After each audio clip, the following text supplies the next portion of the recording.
So, good afternoon, everybody, and welcome to the EU Catalyst Partnership event with European Commission President Ursula von der Leyen, the President of the European Investment Bank, Werner Hoyer, and Mr. Bill Clinton, the founder of Gates. I'm sorry, and Mr. Bill Gates, the founder of Breakthrough Energy. That's the nights without sleep at the COP. So we will start with short introductory remarks, after which we will open the floor for a couple of questions. And I will start by giving the floor to President von der Leyen. This time it's Yes, thank you very much, and good afternoon to all of you. Indeed, today we're launching a pioneering partnership to boost investment in critical climate technologies in Europe. The European Commission is joining forces with Breakthrough Energy Catalyst and with the European Investment Bank. We will scale up critical green technologies and create markets for them. And I'm very glad that Bill Gates and Werner Hoyer are joining me for the launch of this EU Catalyst partnership. Bill Gates, I remember very well when we launched our partnership in June. We have worked since then to have this partnership up and running, ready to go for COP26. Here we are. The idea for our cooperation is very simple. Breakthrough innovations will help us cut emissions. So, how that? At the beginning, if you look at these innovations, in their production costs, they are often not competitive, they are too expensive, and their markets are not scalable, they are too small. So they may be high risk for companies at the beginning, but we know that they are also high gain for the economy when deployed. So we are investing to scale up the market for these new technologies. First, we are mobilizing together $1 billion from various sources, public, private, philanthropic. Second, we will invest in projects that are based in the European Union. These are projects with high potential and high impact, stemming from 4 sectors. It's clean hydrogen, sustainable aviation fuels, direct air capture, and long-duration energy storage. And then thirdly, we will help create markets for these innovative products. We will help bring down their costs to a level that is competitive, and we will support the so-called green premium, that is the additional cost that companies face, by taking the risk of deploying new technologies. And this is important, because despite the success we had, for example, in bringing down the costs of wind energy and photovoltaics, we see still today in some parts of the world that some fossil fuel-based technologies still remain cheaper than the green alternatives. So how will our partnership work in practice? The European Investment Bank, using an EU budget guarantee from the Commission, and Breakthrough Energy Catalyst will provide equivalent amounts of investment in projects that are selected on a competitive basis. So what we spend in EU funds will be fully matched by our partners. Then Breakthrough Energy Catalyst will mobilize corporate partners. They will purchase the green products that result from the use of the new technologies. Let me give you an example. A steel company, for example, will order clean hydrogen, or an airline will buy sustainable fuel. We already have a list of partners that will be ready to buy these green products, so this is a very good starting point. And we want to go fast. We're planning to select the first project already next year. Finally, green innovations will increasingly pay off in Europe as we firm up as regulators our climate policies and rules, because that will give the guidelines where the journey is going to. And as you know, with our climate law, the European Union has bound itself to reduce emissions by at least 55% till 2030. And of course, these clear directions and guidelines cast in law will drive innovation, which in return is necessary to achieve the climate goals we have set ourselves. And this will also create, we are deeply convinced, high-quality green jobs in the European Union. So I hope that this partnership will be a template for similar initiatives in Europe and around the globe. Thank you so much. Thank you very much. Mr. Gates, the floor is yours. Well, good afternoon, everyone. And thank you, President von der Leyen and President Hoyer, for making time during your busy COP26 schedules to kick off this exciting partnership. Everyone here knows the dilemma we face. We emit 51 billion tons of greenhouse gases, and to avoid a climate disaster, we have to get that number to zero by 2050. Getting rid of all the sources of emissions will probably be the most difficult challenge humanity has ever faced. Getting there will require not only new technologies, but new policies and new markets. It will also require significant investment and partnership between the private and public sector. If we're going to meet our ambitious goals, the cost of the transition must be low enough that the whole world can participate without stalling the economic developments needed to improve the lives of billions of people. We need to work together to reduce the cost difference between the dirty products of today and the green products of tomorrow, a difference we call the green premium. That is why we created Breakthrough Energy, a network of investment vehicles, philanthropic initiatives, and policy programs designed to accelerate this transition. From the start, Breakthrough Energy has sought to work with partners who are also committed to transformative action. Europe was the obvious choice. Europe is home to the kind of science, engineering, and technology expertise we need.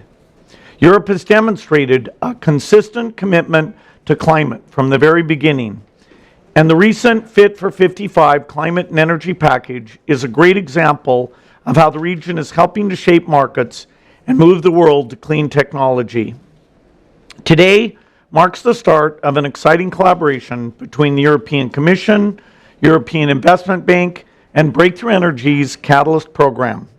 Catalyst brings public and private sector partners together to move the most promising climate technologies from proof of concept to scale as fast as possible. Alongside the EC and the EIB, Catalyst has a number of exciting private sector partners based in Europe supporting this effort, including ArcelorMittal and the IKEA Foundation. Catalyst will be leading projects all over the world. In Europe, our partnership will mobilize over $1 billion over the next 5 years to build these demonstration projects.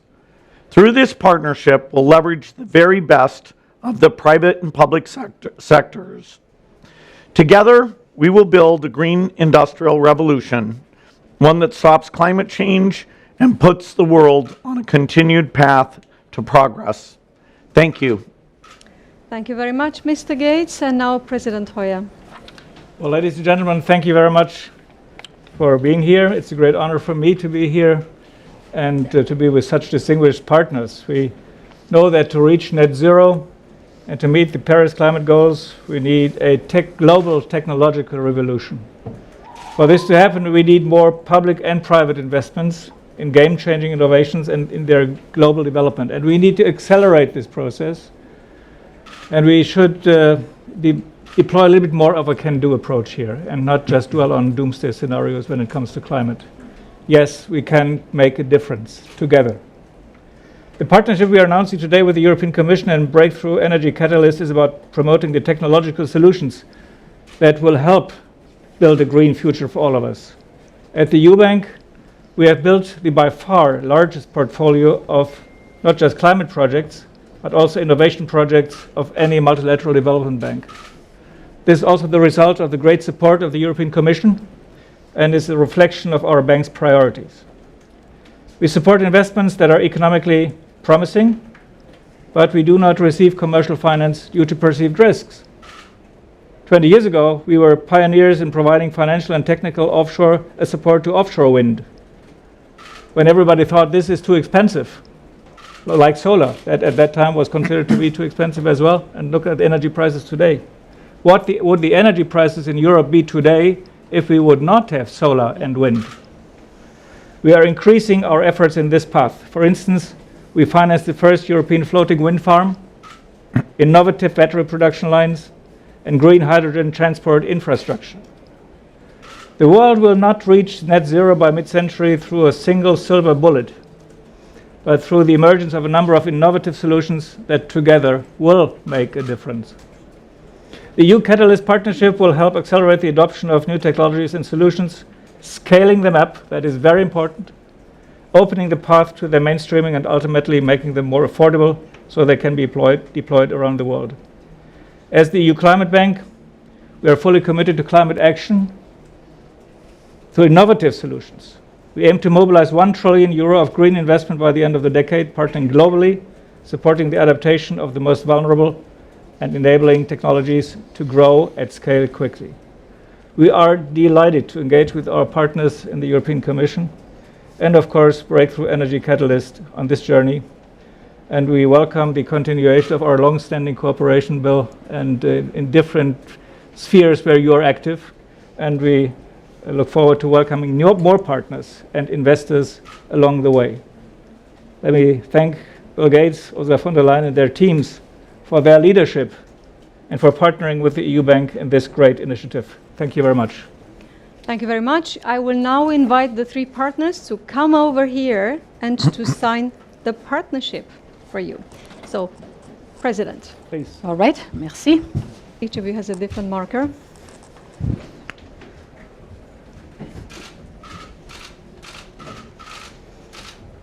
So. Okay. Oh, yeah, well, coffee time. Yeah. That's true.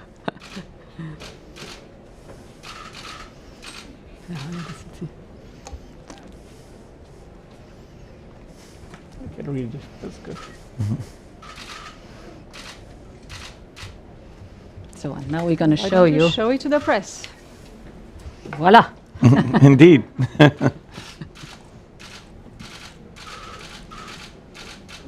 Merci. Excellent. Thank you What are very we gonna do much. with all these reserve copies? You are going to have one good. afterwards. Appreciate that. Very good. Now we're going to take All right. a couple of questions, so please raise your hands if you have a question.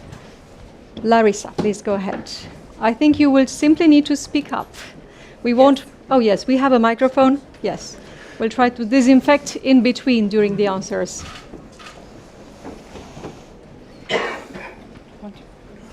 Hello, I'm Larissa from DPA, German press agency. Thanks for taking my question. So you're announcing vast amounts of money into technologies that partly still have to be developed.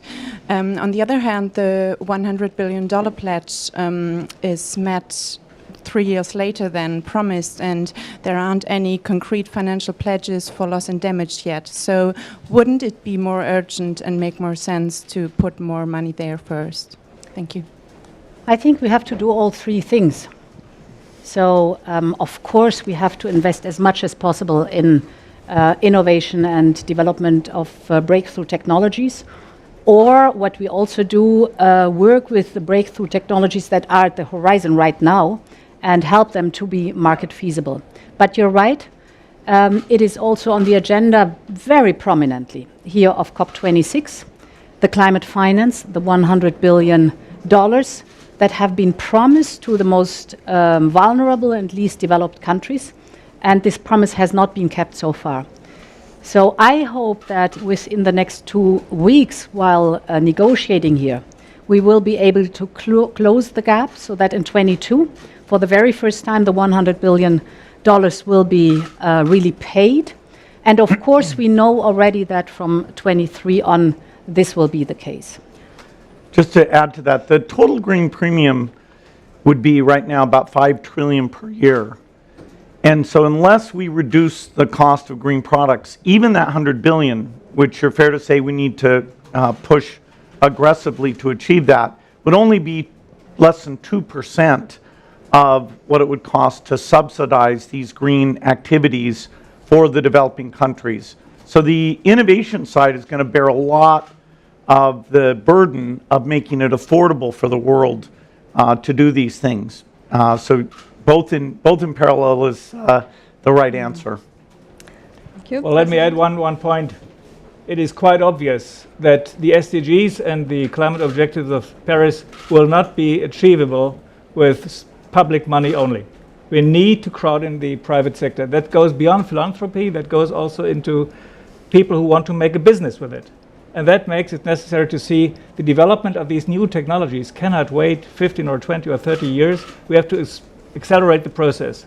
And this is something where I don't blame the private banks, for instance, that they do not finance that, because that indeed is too risky for them. So for this beginning of the process, we need the intervention of the European Commission and the member states of the European Union, supporters like Bill Gates and the Foundation, and institutions like us. We are a public bank that is financed on the capital markets. So every cent we lend comes from the capital market beforehand. So this is one way of dragging the private sector into the financing of these projects, and that's key. Without crowding in the private sector, either by co-financing concrete projects or by selling the bonds, by buying the bonds of the EU bank, can we achieve that objective. And this is a very, very good program we have here, and we have precursors to this in our cooperation, both with the European Commission always, but also with the Breakthrough Energy and with Bill Gates in general in these different capacities. Thank you very much. Second question there.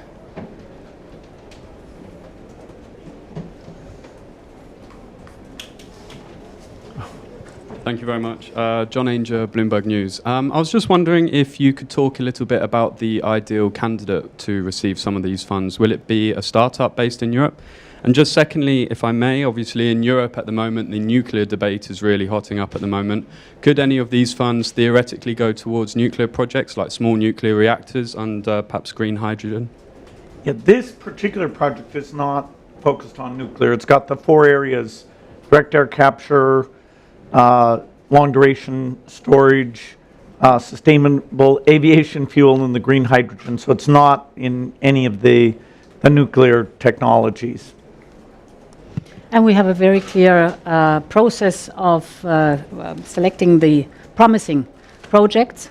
So, of course, we use the expertise of Catalyst to have a look whether a research or an innovation project is promising really to make a breakthrough innovation and be able to go to the market. But of course, we also have the expertise of the EIB. So these are the projects that then will be presented to the European Commission. The Commission has a veto right. So all 3 of us, with the different qualities and the different experience we have, will look at the process whom to choose. I'd be surprised if any project was just a small company. Most likely it's a consortium that includes innovator small companies along with some of the companies that have been in the traditional business. Oh. Thank you very much. That was it. The partners will need to go to their next meetings. Thank you very much for your patience and for attending. Thank you. Excellent. Thank you Very much. Thanks a lot.